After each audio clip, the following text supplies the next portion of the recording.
Today we'll Charlie, be is our reading. mic on? Charlie, Are our shut up mics for a on? second. Are our Yes. mics on? Shut up I'm for a second. stopping Yeah, the my stream. mom like heard about the thing. No! This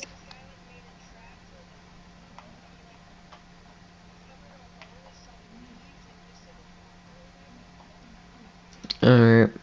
I removed share party audio.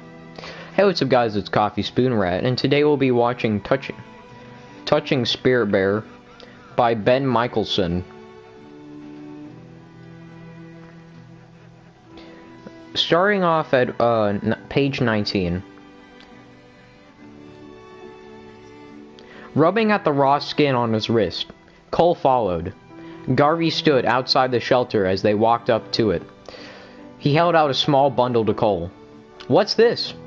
Cole asked, unfolding a heavy wool blanket woven with colorful blue and red images of a totem pole. Tlingits called an atwa.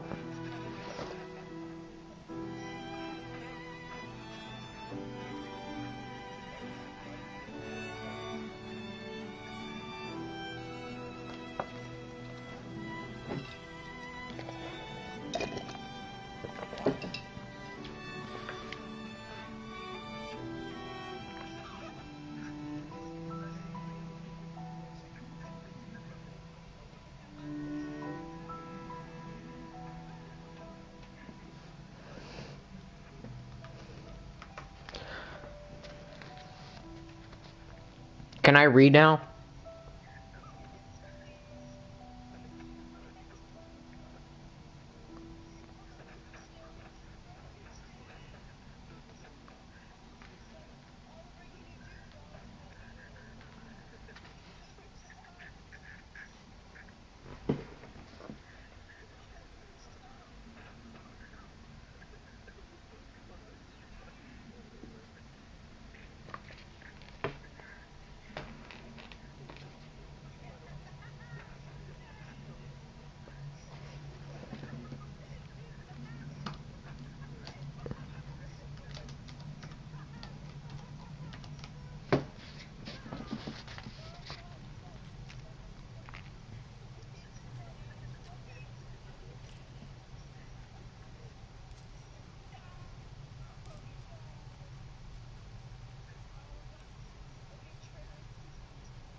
At ow? Cole repeated.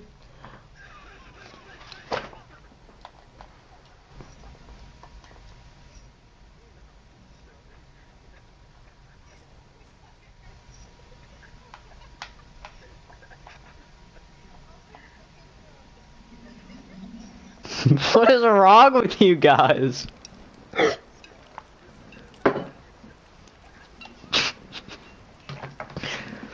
What is wrong with— I just want to read. You guys are talking about I survived 9/11.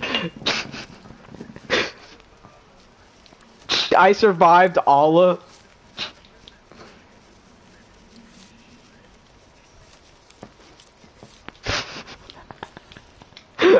What is there? I just don't want to read.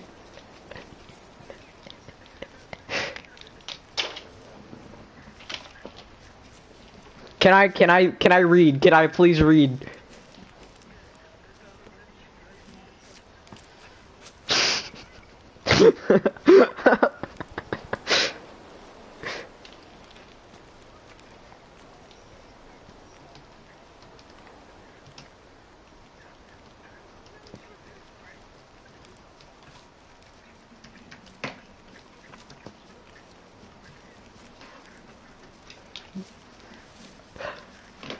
Please, I just want—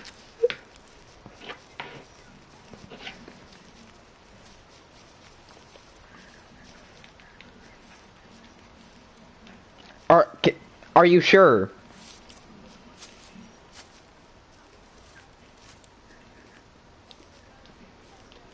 I still don't understand what—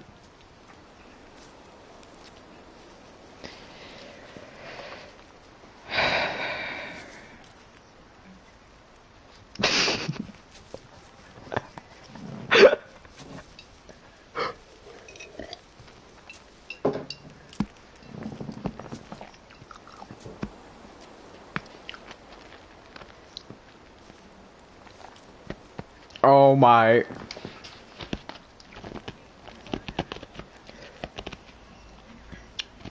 Like a towel without the L, Garvey said. At owl is something you inherit. This blanket has been handled down for many generations of my family.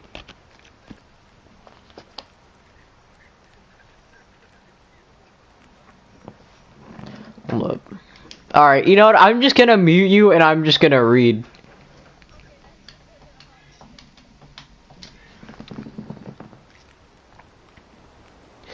It once belonged to one of our chiefs and is a link to our ancestors.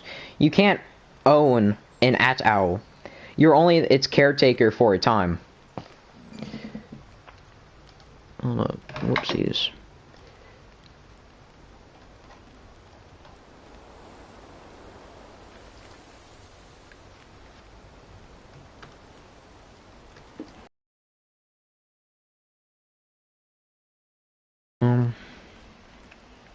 You're only its caretaker for a time.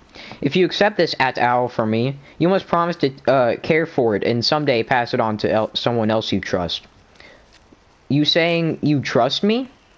Garvey nodded. If you promise to care for it, I'll believe you. A man is only good as his word. Garvey looked Cole in the eyes. Do you promise me you'll care for this at-owl? Cole tucked the blanket under his arm. Yeah, sure, whatever you want. Sadly, Garvey placed a hand on Cole's shoulder. Don't waste this chance, Cole. Cole felt a sudden rush of anger and jerked away. Why did everyone always have to touch him? He didn't need anyone's help. He didn't need anyone's help. What he needed was the world to butt out. Are you guys leaving? He snapped. Aren't you guys leaving? He snapped. Edwin and Garvey turned and walked towards the skiff. Edwin crawled aboard the first. When he was seated, Garvey shoved the small boat off the slick gray rocks and jumped aboard himself. Edwin yanked the starter rope, and the outboard roared to life. As the skiff motored from the bay, a fading whine of the engine floated across the choppy waters. In the distance, Garvey waved goodbye. Cole waved back, grinning. This far away, they couldn't see the extended middle finger he was brandishing at them. Cole watched as the boat faded into a mere speck outside the bay. Then he reached down and picked up a rock. He threw it towards the horizon with a hard grunt. Finally, he was alone. For almost 3 months, he had been kept in detention, guarded 24 hours a day. For almost 3 months, he had to put up with adults from the Circle Justice Committee. What fools! They had kept stopping by, asking questions that were a joke. Any moron could figure out what they wanted to hear. Why should we believe you're sincere? Several committee members had asked during their visits. Cole wanted to say, "'Cause if you don't, I'll knock your fat heads off." Instead, he meekly said, "You shouldn't," keeping his face as serious as he could. "I've really screwed things up. Hurting someone really made me think a lot." He'd pause for effect, then add, "I wish I could trade places with Peter. I really do. That's what I deserve." Cole had grown impatient watching the visitors jot notes in their silly little folders. What a waste of time. They were probably afraid to try him at his adult and send him into jail. "Why can't they just make up their minds?" he complained to Garvey during one of their visits. "What are they waiting for?"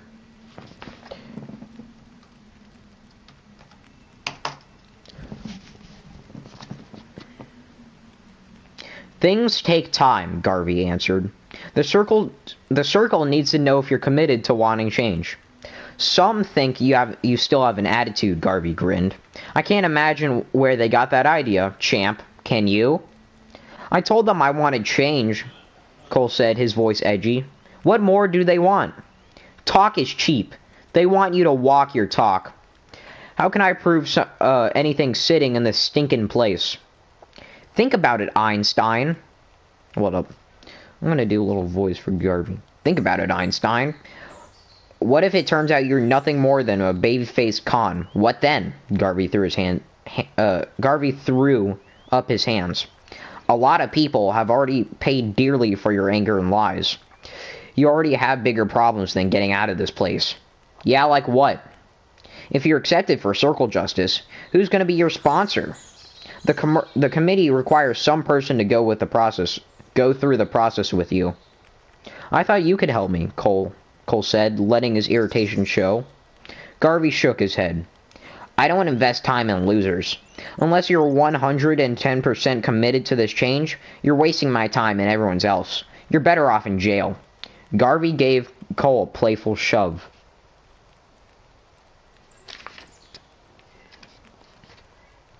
Make up your mind, champ. The world's getting tired of waiting. Cole wanted to punch Garvey's teeth into the next country, but instead he forced a smile. After Garvey left, Cole's fist tightened until his knuckles turned white. It was late afternoon when the boat's outline disappeared, and the faint moaning of the outboard melted into quiet. Suddenly, hot tears clouded Cole's vision. This was called Circle Justice, but it was no different than being in a jail. Once again, he was being abandoned by people who wanted to get rid of him. His parents were probably glad he was a million miles from their world. They wanted him locked up like a caged animal. Cole felt a familiar rage building inside of him. The last time he felt this was when he was back in his small detention cell. One afternoon, after he refused to do schoolwork they brought to him, his television privileges had been revoked. Cole purposely isolated himself in his room, sitting sullenly. His anger smoldered like a lit fuse. He fantasized about how he would get even with everybody if he got free. His rage ignited. Cole jumped to his feet and stormed across the cell. He tipped over his metal-framed bed and started hitting the wall, harder and harder. Soon blood from his scraped knuckles smeared the concrete. Finally, Cole fell to the floor beside the toilet, sobbing. He stared at his bleeding knuckles. Somebody would pay for this.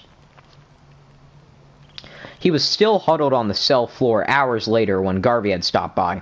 Garvey walked thoughtfully around the overturned bed, then headed back towards the door. Cole looked up. Leaving already?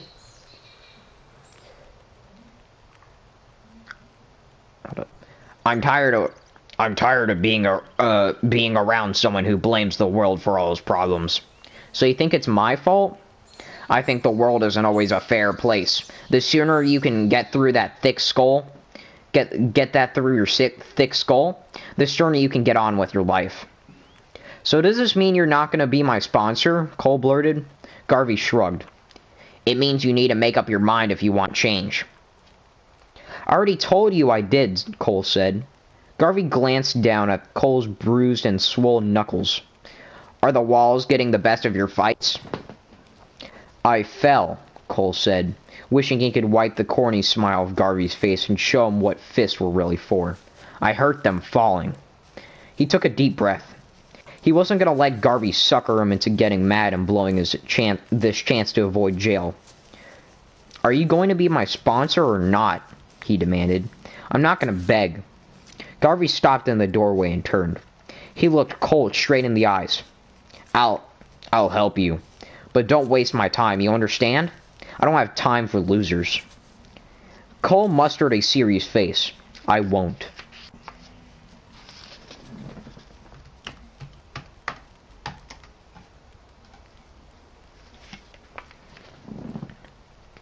Okay, Garvey said. As he left, he called back. Hey, champ, try falling on your fist sometimes.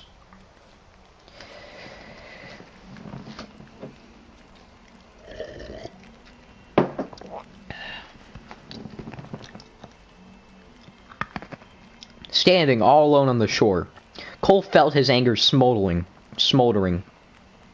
Soon it would explode like gunpowder.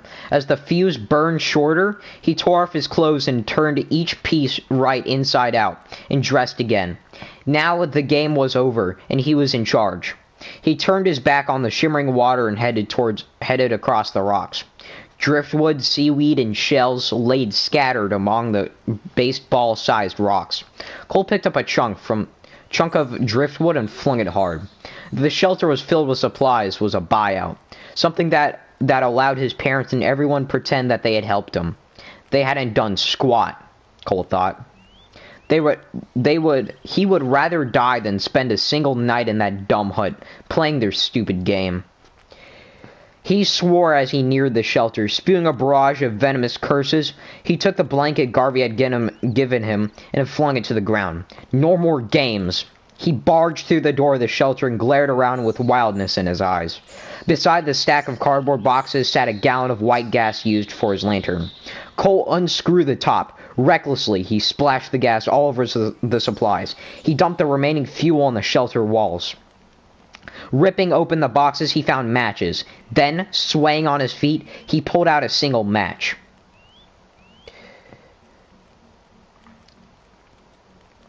He walked outside, stared at the supplies and at the shelter. His vision blurred. Rage controlled his tight grip around the match. It controlled the defiant flare of his nostrils and the striking of the match against the box.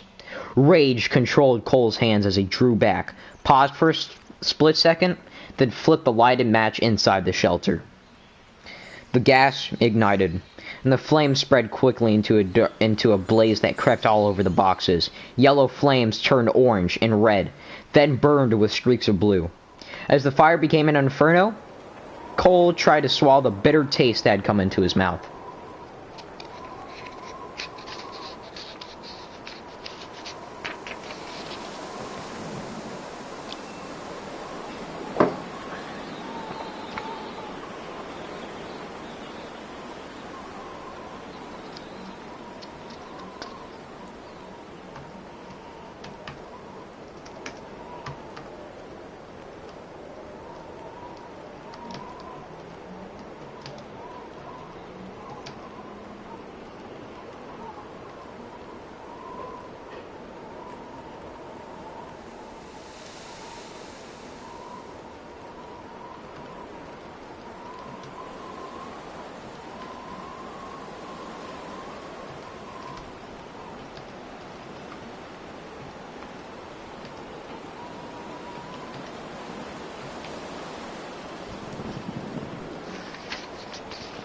Chapter 3.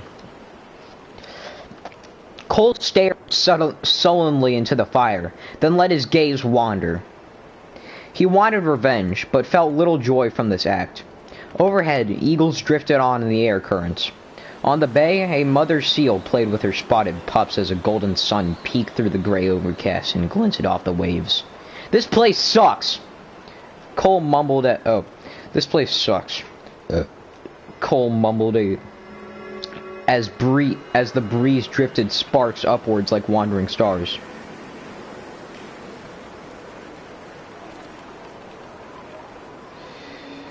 He stared back into the crackling, red-hot flames, and his anger burned. Cole rocked back and forth on his feet. No one cared about him. Nobody understood him. Nobody knew what it was like living with parents who wished he wasn't alive. It angered Cole when people pretended like they did. His parole officer was one of those people. Once Garvey had shown up at the detention center on his day off wearing cutoffs and a t-shirt. He carried a brown paper grocery bag. Without saying hello, he set the bag on a small concrete table in Cole's cell and sat down on the edge of the bed. "So," he said, "tell me exactly what it is you don't like about your life."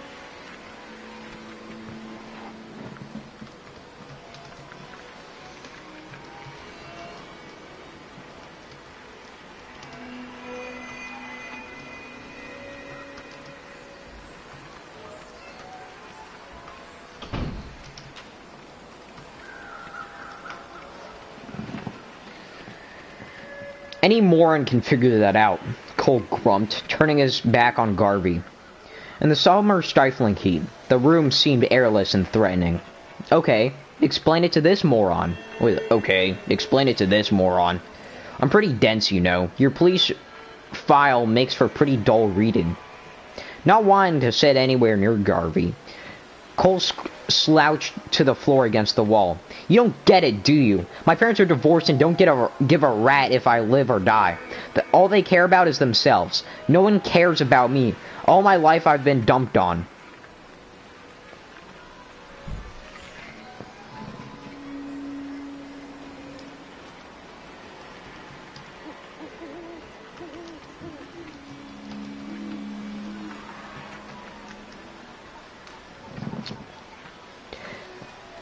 A lot of people can say that, Garvey said. Be more specific.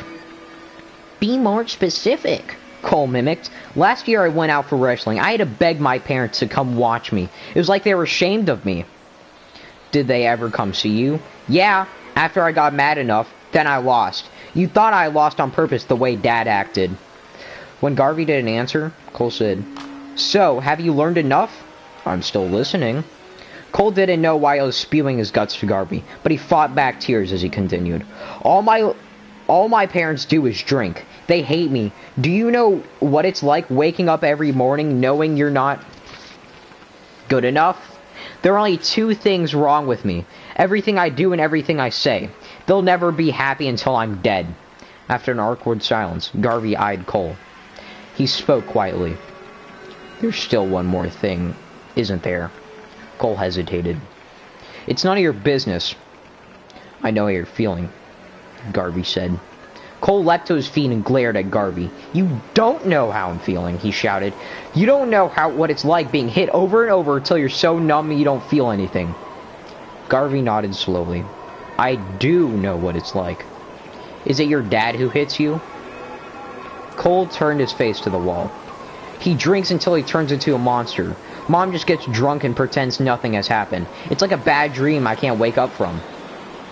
Garvey stood up and reached into the brown paper bag he had brought with him. One by one, he pulled out groceries and set them on a small cement table. What are you doing? Cole asked. Garvey ignored the question as he laid out salt, flour, eggs, baking soda, a bottle of water, sugar, butter, and molasses. Cole wiped sweat from his forehead. The stuffy room felt like a furnace. Okay, said Garvey, finishing.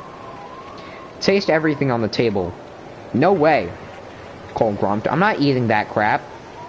You surprise me, Garvey said. You're actually afraid of a little bad taste? I'm not afraid of anything, Cole boasted, standing and approaching the table. One by one, he sampled each item, first tasting the flour, sugar, and baking soda. He purposely took big mouthfuls to prove nothing bothered him. Casually, he drank some thick molasses. He stared straight at Garvey as he bit a chunk of butter and swallowed it. When he came to the eggs, he picked one up, tilted his head back, and broke it raw into his mouth. He downed it in a single swallow. He finished by sinking salt directly into his mouth. So, Garvey asked, how did everything taste? Gross.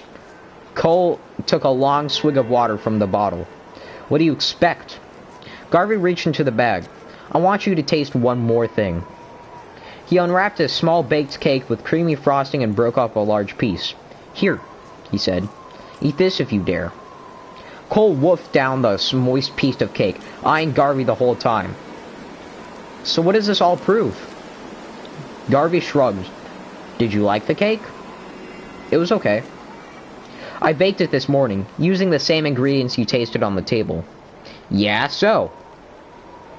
Yeah, so.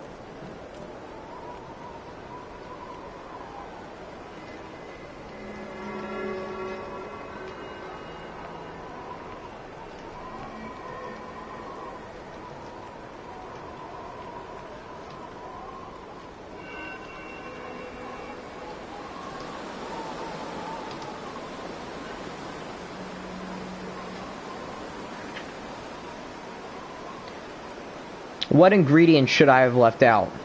None, Cole said. That's a dumb question. But you said the ingredients tasted gross. Cole let his irritation show. Not mixed together, stupid.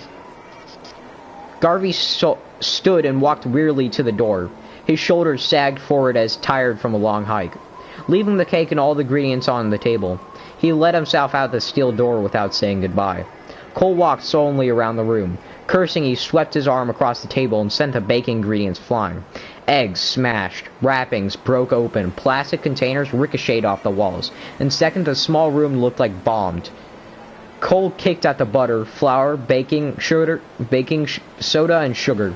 Sticky molasses and egg whites coated his shoes as he picked up the cake and flung it hard at the steel door.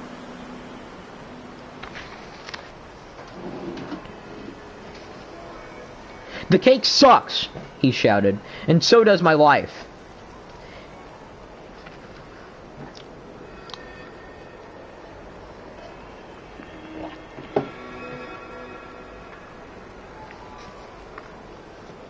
Inch by inch, the billowing flames devoured the supplies in the shelter. Cole chuckled, then laughed out loud. As the searing flames surged and rolled higher along the side of the shelter, his laughter grew hysterical.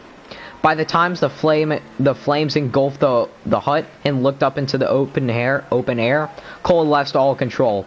His wild laughter mocked the world and everyone he had known. It mocked the loneliness. It mocked every bully that had picked on him. He laughed every time he had been teased, every time he had been arrested, every time his parents had argued.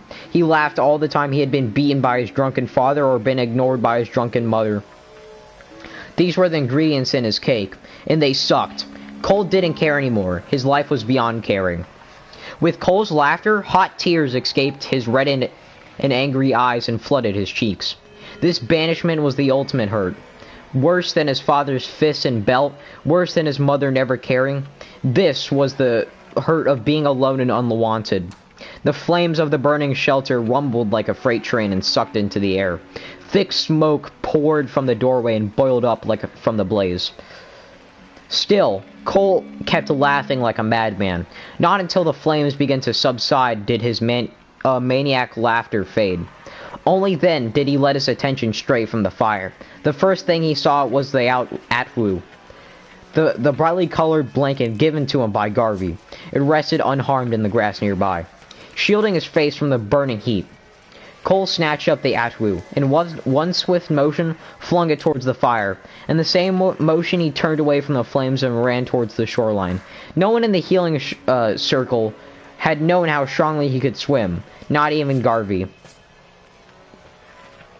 The only person who knew was his father. He was the one who had forced Cole to go out into the swim team because that's what he had done in high school. But no matter how well Cole swam, his father criticized him. "You swim like you have let up your butt," he had screamed as Cole swam, if he managed to show up at all. Cole studied the bay as he removed his shoes and pulled off his coat. He stood as his underwear and stared across the waters. The cold had brought him west from Drake. Hold up. I'm getting a headache. Bruh. Yeah, probably. That's cool.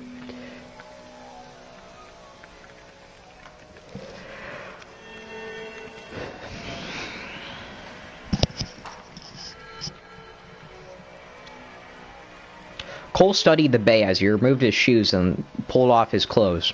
He stood in his underwear and stared across the water. The boat had brought him west from Drake. Now, with the afternoon sun setting behind him, he fixed his eyes on the first island to the east. He could swim up island to island, stopping at each to warm up, eat, and sleep. Sooner or later, there would have been a passing boat to take him back to the mainland. No one would ever find him, and no one would ever tell him again to what to do. Cole waded into the light surf. His breath caught the waves as it reached his chest. The icy, transparent water was colder than he expected, but he plunged forward and began stroking. He knew he could not survive forever in the frigid water. Every moment counted now, and he needed to swim hard. Rhythmically, he reached out, each stroke taking him farther away from his island prison. As Cole swam, he thought about Garvey and the stupid cake demonstration, and he thought about his application for Circle Justice. It had been a full 3 weeks after he submitted the application before Garvey casually said, "Well, champ, you've been accepted for Circle Justice. Now what are you going to do with this chance? It's about time." "I hope this committee knows what they're getting themselves into," Garvey said. "This was your idea," Cole shouted back. Garvey nodded. "So are you going to disappoint them?" "Don't worry about me," Cole said. "How soon can I get out of this stinkhole?" "First, the keepers will prepare for the healing circle, where everybody will get back together to look for solutions."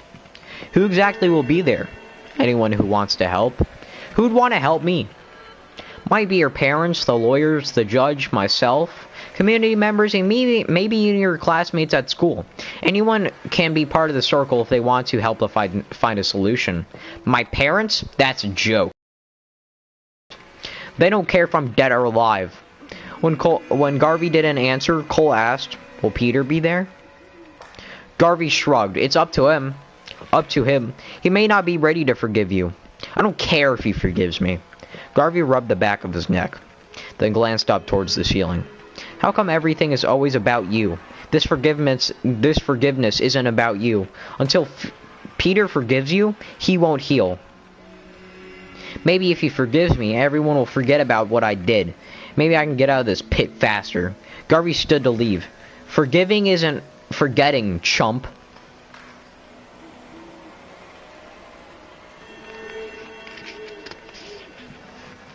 Chapter 4.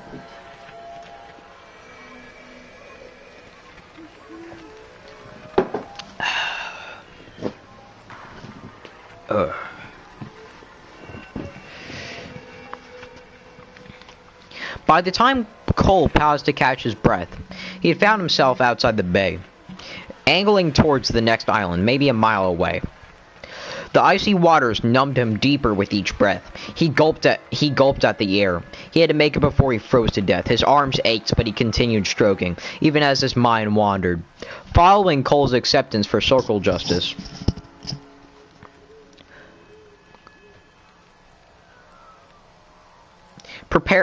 Preparation meetings called Circles of Understanding took place. Each meeting was considered a healing circle, but had a different name depending on what was being discussed and who attended. There were talking circles, peacemaking circles, and community circles. Even there would be bail circles and eventually there would be bail circles and sentencing circles. Is everything always in a circle? Cole had asked Garvey. Why not? Garvey said, life's a circle. Do I have to go to all of these meetings? Garvey shook his head. The organizers of the circle are called keepers. When the keepers meet with people like Peter and his family, you're not allowed. Why do they meet with them? If the Driscolls realize that the circle allows them to have a voice in their decisions, and that forgiveness can help Peter to heal, they may also join the circle.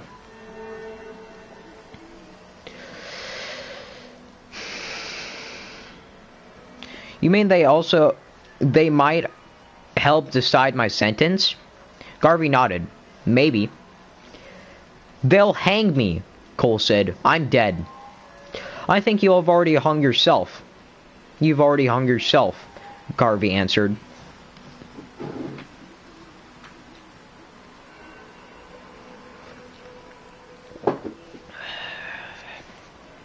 Once preparations were ready for the first hearing circle, notices were sent out, and meetings were held in the basement of the public library. Cole scratched nervously at his stomach as he entered the library at the first night. He didn't know what to expect as the guard removed his handcuffs outside the meeting room and let him walk in alone. The guard remained in the hallway. The woman who called herself the Keeper met Cole and shook his hand. "Thank you for coming tonight," she said pleasantly. She wore blue jeans and a flannel shirt, even though she was old enough to be Cole's grandmother. "I didn't have much of a choice," Cole mumbled as he seated himself. He picked at the edge of the chair as he could watch complete strangers file in and choose seats. The number of chairs made it obvious the healing circle involved a lot more people than the other meetings. To make matters worse, Cole knew that tonight he might see Peter for the first time since the beating. Each new arrival greeted him, and all the others warmly. Everyone acted as if they were friends. Cole played their game and nodded politely, but he noticed that no one sat beside him. Several kept eyeing him curiously. He had recognized one man as Judge Tanner. Last time Cole had seen him, the judge had been wearing a black robe in an arrangement hearing the juvenile court, where Cole first pleaded guilty. Tonight, Judge Tamer wore no robe and was dressed in blue jeans and a sweater.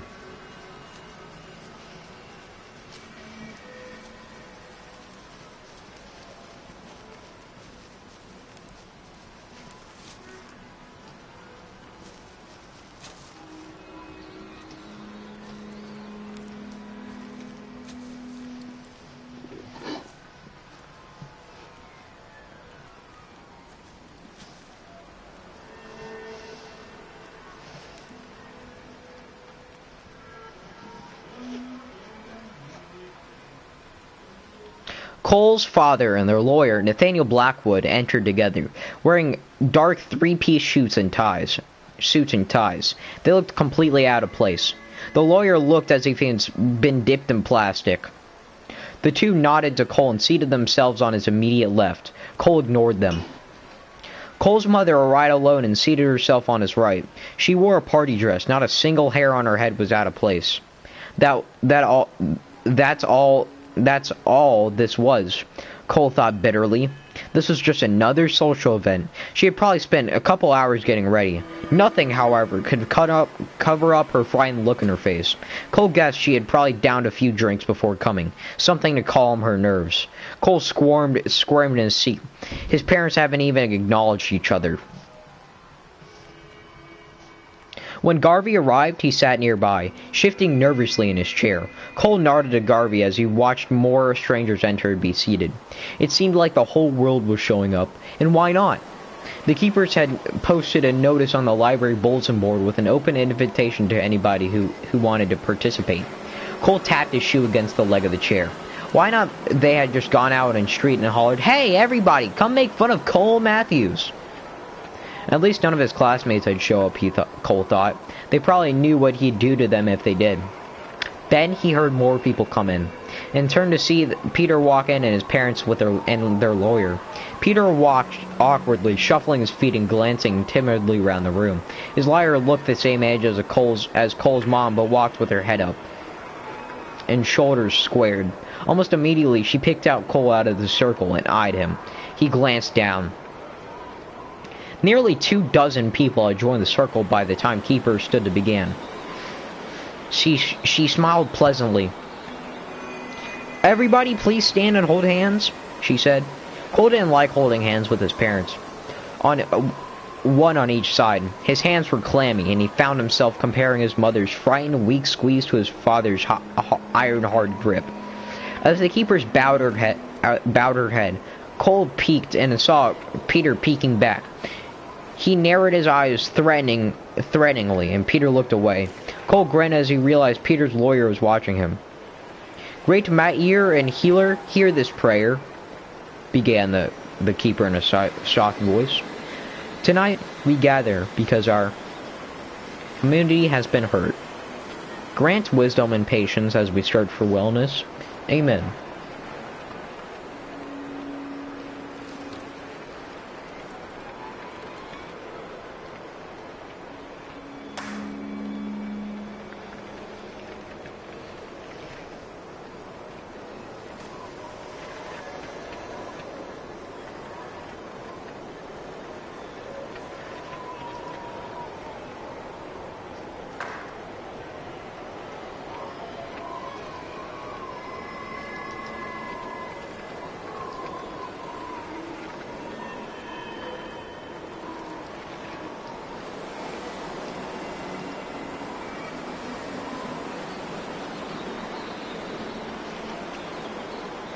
As the circle sat down, the keeper drew in a deep, slow breath, looking around to acknowledge each person. Still smiling, she said, "Well, I see many new faces here tonight." She glanced directly at the two lawyers and Judge Tanner. "Let me remind everybody, we're not here to win or lose. Justice often fails because it seeks punishment, not to heal. Jails and fines harden people." Cole found himself nodding. The keeper paused. "We call this circle justice, but we really seek wellness. We try to meet the needs of both offender and the victim." The keeper looked directly at Cole and his family, and then at Peter and his family. Circle justice is for those ready for healing. It's not an easy way out. In fact, a healing path is often much harder.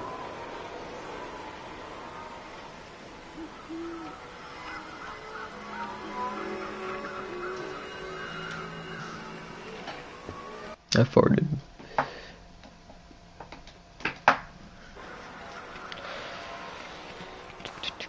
The keeper held up a feather. This feather symbolizes respect and responsibility. No one must speak without this feather. When you hold this feather in your hand, speak honestly from your heart. She chuckled. I don't know. "I hope I'm not the only one being long-winded, because talking too long tells others that you don't respect their right to speak. Respect others as much as yourself. When this feather comes to you, speak only if you wish to. This circle carries only two obligations, respect and honesty. The keeper fixed her gaze on Cole. Cole Matthews, you have a long history of anger, growing more violent until you severely injured Peter Driscoll. Even now, Peter continues therapy for his injuries. Cole squirmed in his chair. He didn't like being talked to in front of a bunch of people staring at him. What was that? What? Hold up. I have the other people muted.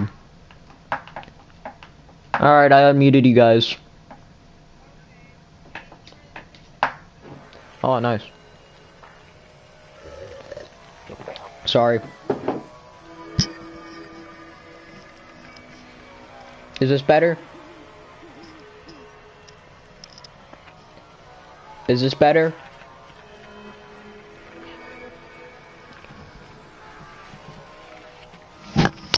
Alright, I'm gonna go back to reading.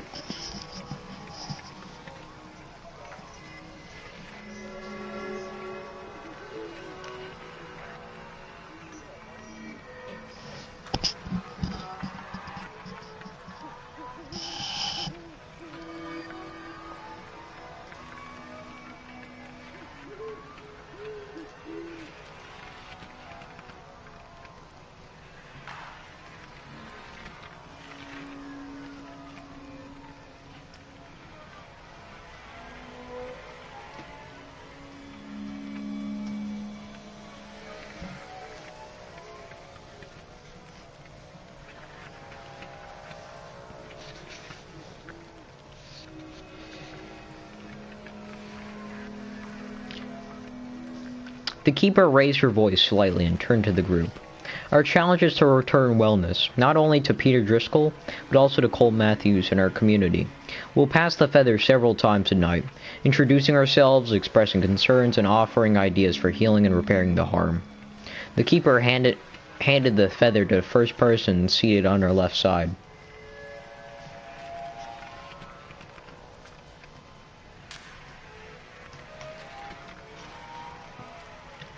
I'm Gladys Swanson, and I'm the mother of 4 children down here in Minneapolis, the lady began.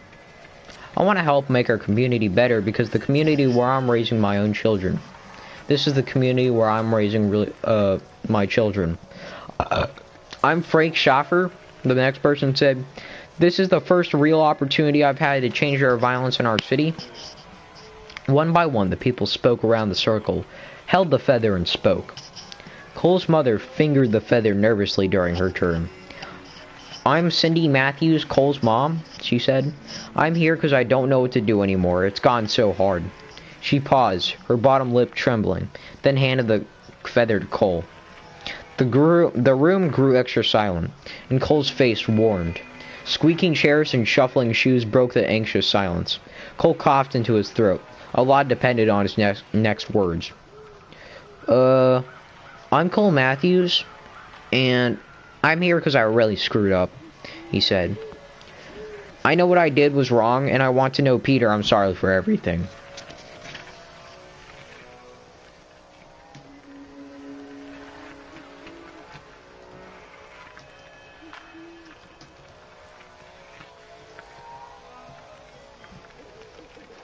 Cole sniffled purposely, rubbing at his nose for effect. I want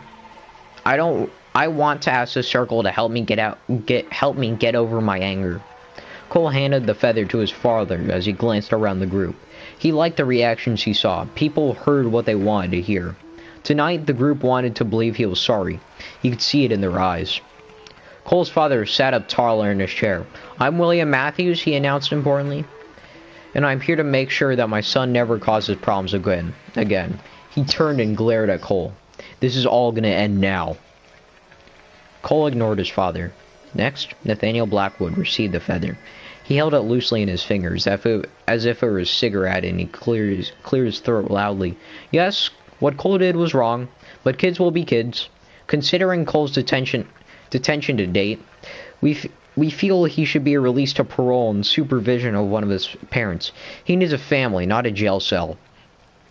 The lawyer handled the feather on. As the feather moved from person to person, Cole kept glancing at Peter. The thin, red-haired boy stared at the floor. When he was handed the feather, Peter looked up and fearfully mumbled, "Oh, I'm Peter Driscoll, and I'm here because I got beat up." His speech was slow and halting. His eyes darted around the circle as he passed the feather quickly to his mother. Cole studied Peter. Peter hadn't sounded like before. Cole wiped his sweaty hands on his pants. It wasn't like he was meant to hurt anyone. Besides, this wouldn't happen if Peter kept his mouth shut.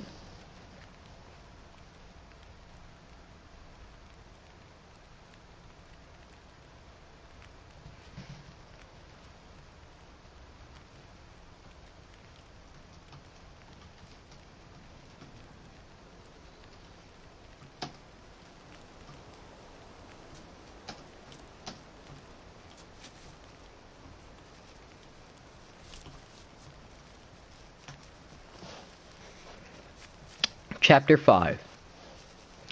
Once clear of the bay, Cole swarmed... Oh, hold up. Do you guys want me to keep going? I got like 5 headshots earlier on a cannibal that was standing still and my bullets. Okay. So yeah, we're fighting a cowman right now, so it'd be nice if we could concentrate. Monsters are asses. They do not throw well. Okay. Oh, Okay, just count it. okay, the cowman's on fire. Okay. Also, I'm gonna stop it for now.